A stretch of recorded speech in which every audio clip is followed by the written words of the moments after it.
Hey everyone, Mango7Roll here. How we doing today? Welcome to another episode of Epic 7, and we actually have a really good week of patch notes this time. We've got two new, really cute, really amazing units that I'm really excited to summon for. One I'm going to get for sure because it's obviously the Covenant one, and then the other I'm going to cross my fingers, that's Mystic.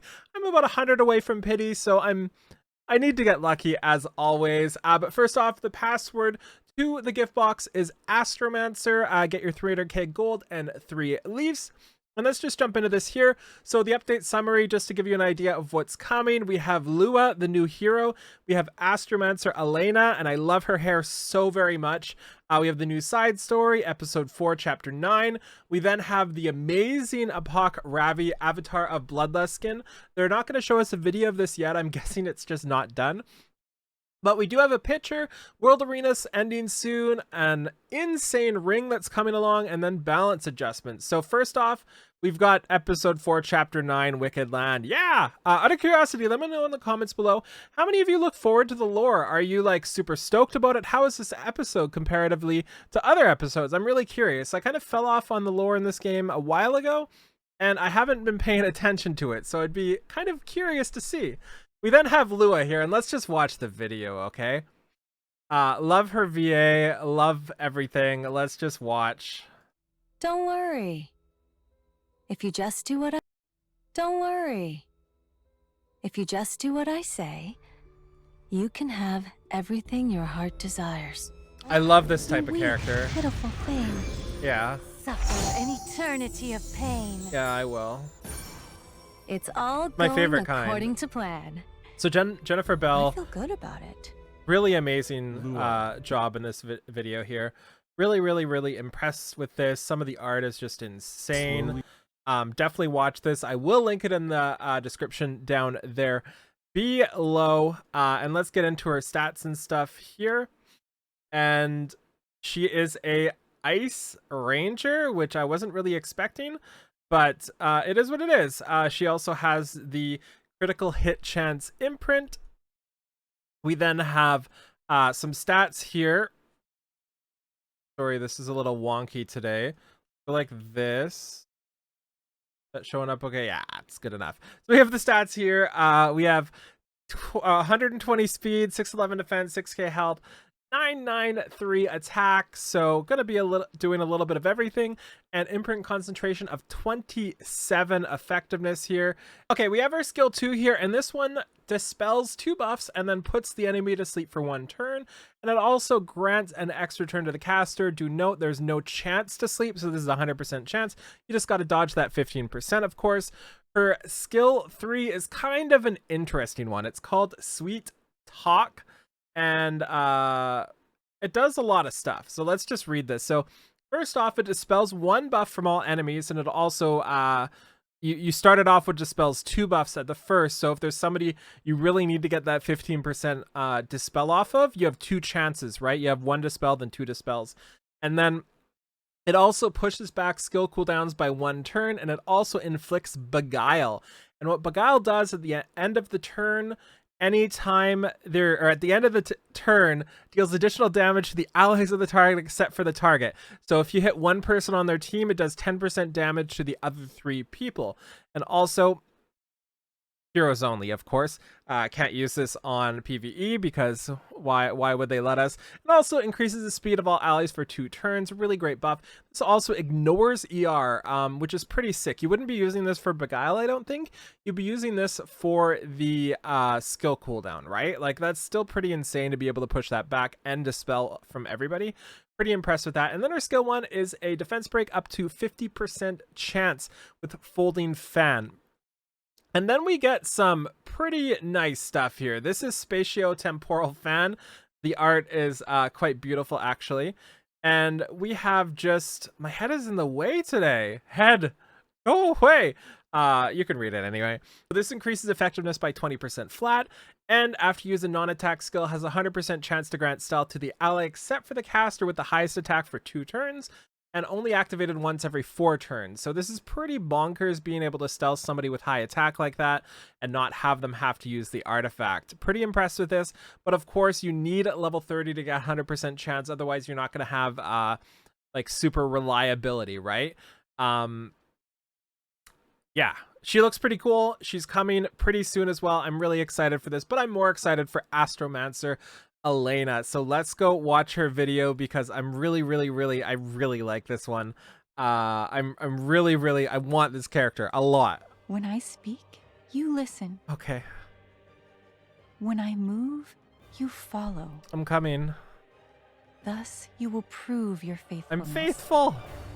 Unenlightened fools. God, I love her hair. Divine judgment.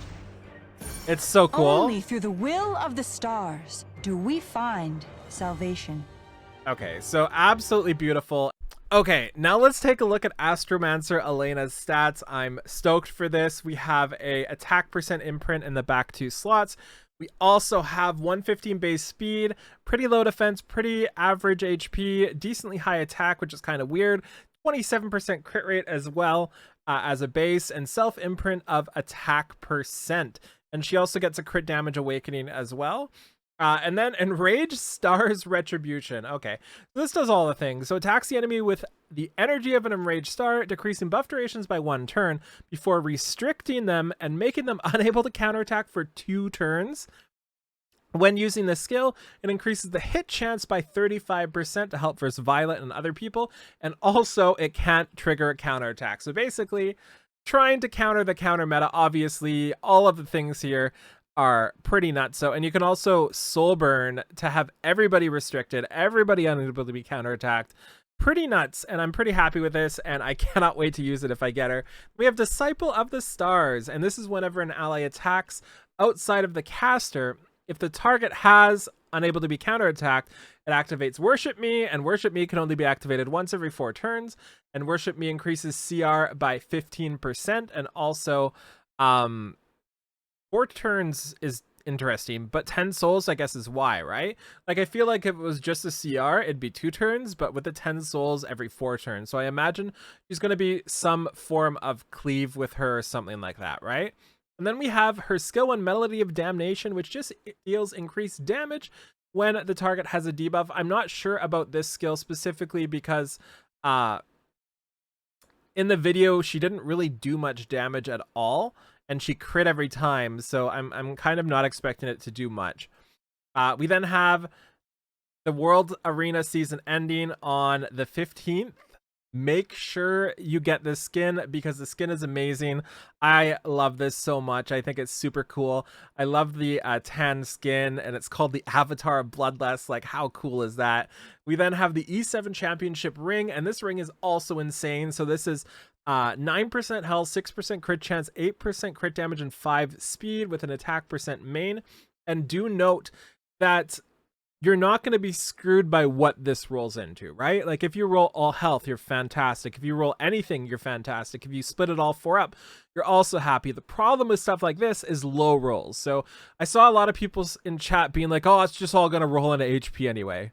So that's insane still. Absolutely insane still if you roll all into HP or lots in HP. What you don't want to see is low rolls. You don't want to see like 4% health or 2 speed or 3 speed or 3 crit chance, right? That's what you want to dodge when you're upgrading this. So pray just for high rolls. And I just noticed there's a cat on this. I love it to death.